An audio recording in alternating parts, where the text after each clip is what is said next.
Well, hello there. Welcome to the story of us, from cosmic dawn to the depths of being. I'm your host, Jeff Ellison, and I want to extend my sincere gratitude to you for having taken the time away from your chaotic life to sit down for a few minutes and listen to our show today. I really appreciate it. A few weeks ago, I somehow summoned up the courage to push out a pretty vulnerable blog post through the Story of Us project website. In it, I addressed some of the challenges my family has faced with the mental health of one of our children. The response from our community was just amazing. Hundreds of you shared the story and commented through social media. Thank you to everyone that took the time to read our post and pass on our message to others. Something in our message resonated with you, and it brought a moment of peace to both my wife and I to be reminded that we aren't the only ones struggling to cope. You know, it's not easy putting yourself out there like that, especially as it relates to a sensitive topic like mental wellness, but I'm very glad I did. My son was diagnosed with bipolar depression several years ago, and it's not something we knew much about at the time. My wife and I have had to learn a lot over the last few years.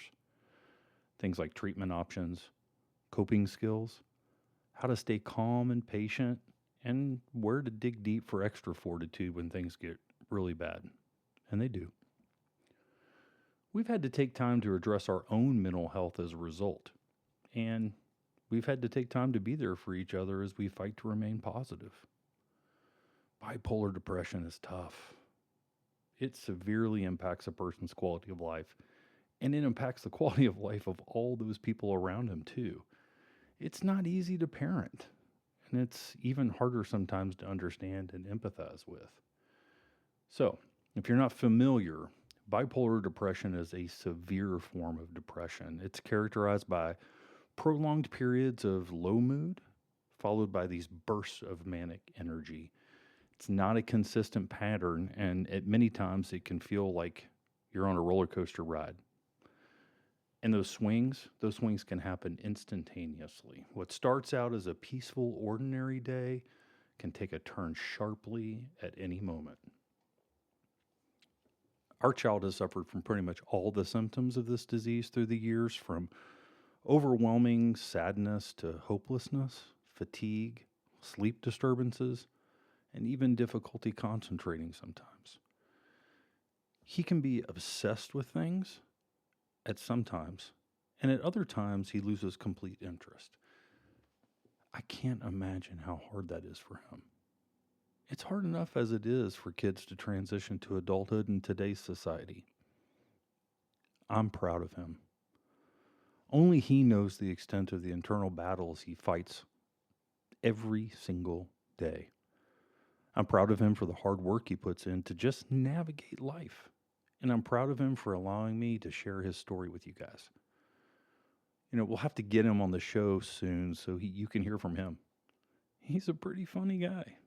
And he's wicked smart, too. I'll tell you that. The intent of the Story of Us project and this podcast is to celebrate life and explore real human connection. The content that we share is meant to educate, but it's also meant to inspire. Inviting people from all walks of life to partake in a collective exploration of what it means to be human in a swiftly evolving world. Mental health awareness is universally necessary, and we all know at least one, but probably several people who, if they're being honest, have mental health challenges on a regular basis. It's time to stop the stigma around mental health and start connecting with each other and having meaningful conversations around this topic.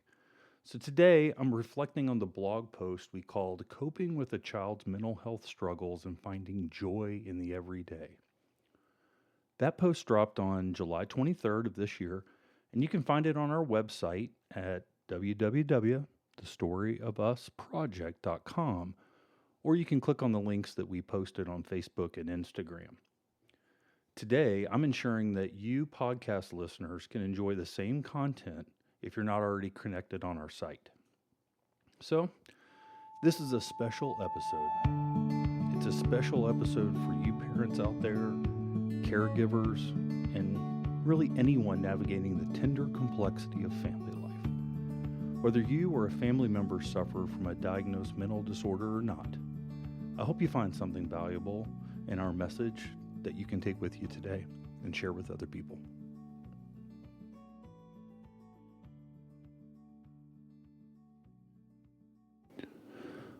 Let's talk real for a second about what seems sometimes impossible, the task of parenting children with mental health disorders. Since the beginning of time, parenting has been seen as an act of tremendous courage. But parenting a child who is navigating mental health challenges asks something even deeper of us, a daily, often invisible commitment to resilience, hope, patience, strength, and many times unconditional love. It's a quiet kind of heroism, one without medals or trophies, measured not in winning, but in unwavering persistence and in daily feats of mental strength. This podcast is for those brave parents standing in that space, the ones walking beside children who feel deeply, who hurt silently, who wrestle with inner storms that we can't always see.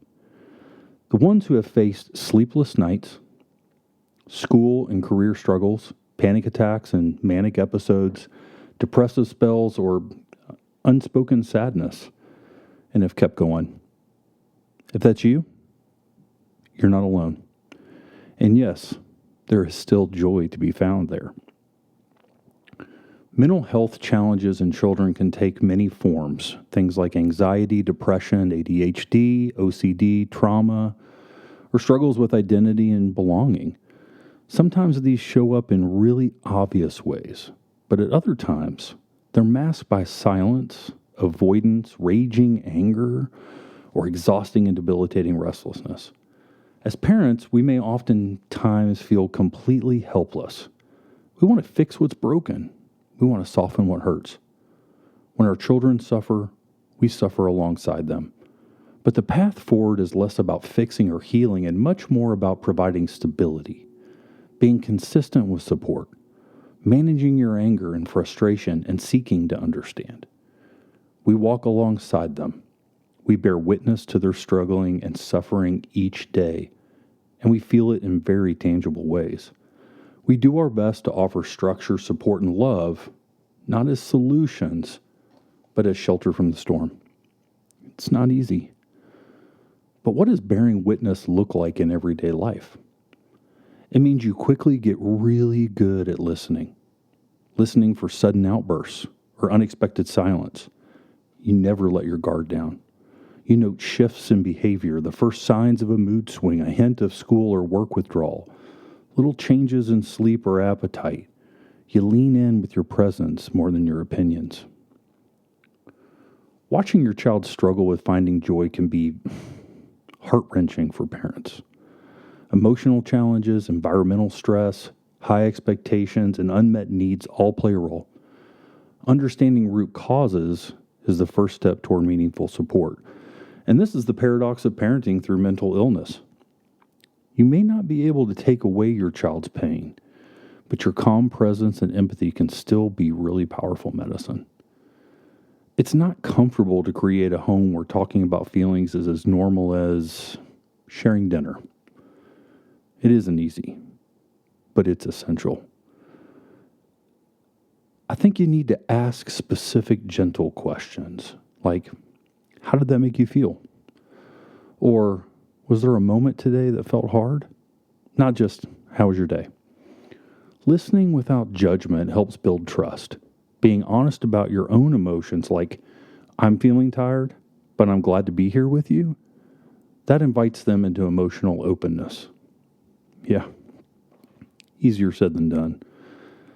I often ask myself, is it truly okay to feel joy while my child is suffering? The answer is, yeah, it is. And also, it's absolutely necessary. You can grieve and laugh in the same day. You can feel overwhelmed and still take time to watch a beautiful sunset. You can ache with empathy and still dance with your wife in the kitchen. Joy isn't betrayal of suffering. It's an act of balance, a way of telling the world and your kid and your weary heart, we are all still here. When life feels heavy, ordinary joy should feel sacred to you. A small cup of warm coffee in the morning sunshine, a moment of eye contact that speaks volumes, a shared joke, a cat nap, a long walk around the neighborhood with your spouse. These aren't frivolous distractions. They're grounding rituals that help your nervous system, and in small but meaningful ways, your child's nervous system find moments of peace, clarity, and safety again. Joy doesn't require a fixed child, or a quiet mind, or a solved situation. It asks only that we notice, that we become curious enough to look and grateful enough to feel life's blessings, even in the midst of what feels like a raging storm. Don't wait for the perfect moment to celebrate small victories. Celebrate them all. When words aren't enough, sometimes your presence can be. You don't have to always say the right thing because you rarely will. You don't have to be a therapist or a spiritual guru or an expert psychologist. You just have to show up and keep showing up every morning with gentleness, consistency, and faith in the slow work of healing. Sometimes, the best gift we can offer a struggling child is the assurance that we're not afraid of their pain, and that we'll stay close even when things don't make sense. Your calm, however imperfect or impossible it can be to maintain, that can be a sanctuary for the whole family. Children don't just need advice. They need your inner calm. There's a concept called coregulation, and this means basically your presence helps regulate their nervous system. When they're outside their window of calm, when they're spiraling or reactive, when they're withdrawn, you remain gentle. You remain present. You remain grounded. You use a steady tone, and you offer deep breathing, a gentle touch, or just plain silence. No matter how old they are, your children learn by watching you. Your routines, sleep, exercise, gratitude, maybe therapy, they tell your child a powerful story. If you're overwhelmed, let them see you pause. Let them see you take a deep breath and reset. That's not showing weakness. It's modeling resilience. Sometimes the load becomes, quite frankly, too heavy for you as a parent to carry alone. And that's okay. If symptoms like this persist, my advice is to trust your intuition and seek professional help, because early intervention tends to improve outcomes significantly. Share symptom history, changes, and behaviors openly with your therapist or your pediatrician, and continue collaboration with your child's school too. Get them involved. Share and collaborate. I tell you what, others want to be helpful, and there's probably a story there too. I think most importantly, let your child know that asking for professional help is a sign of courage, not of weakness. Encourage vulnerability and normalize therapy as a tool, not a punishment or admission that they are crazy. At the Story of Us, we believe that the sacred is not reserved for temples or yoga retreats. It shows up in kitchens and carpool lines, in bedtime stories and whispered prayers. It shows up in the daily bravery of choosing love again and again and again. If you're walking this road with a child who's hurting, let me tell you. Number one, your struggle is real. You'll feel frustrated, angry, and hopeless often. It's okay to feel this way. It doesn't make you a bad parent, though. If you're like me, you'll challenge this belief pretty regularly. Okay, number two, your love matters. Even when you don't see the results, keep sending it their way. Number 3, your joy matters. Even when it feels distant or somehow inappropriate at the time, sometimes seeing you maintain your happiness is just enough for your child to break through the dark clouds that hang over their head. And finally, your story matters because it's also our story. We all suffer, not just those with mental health issues. All human beings suffer. We struggle together, whether we realize it or we don't. You're not walking alone here. So, thanks again for sharing this space with me today. I hope this story and your story find grounding even in the tension of struggle and joy. You are not alone. You're doing meaningful work in silence and small moments. So stay present. Keep sending that love. Hold on to the small sparks of joy. And if this resonated with you, please do us a favor and share the podcast with someone you think might need to hear it too. And feel free to explore more stories on thestoryofussproject.com. Peace be with you.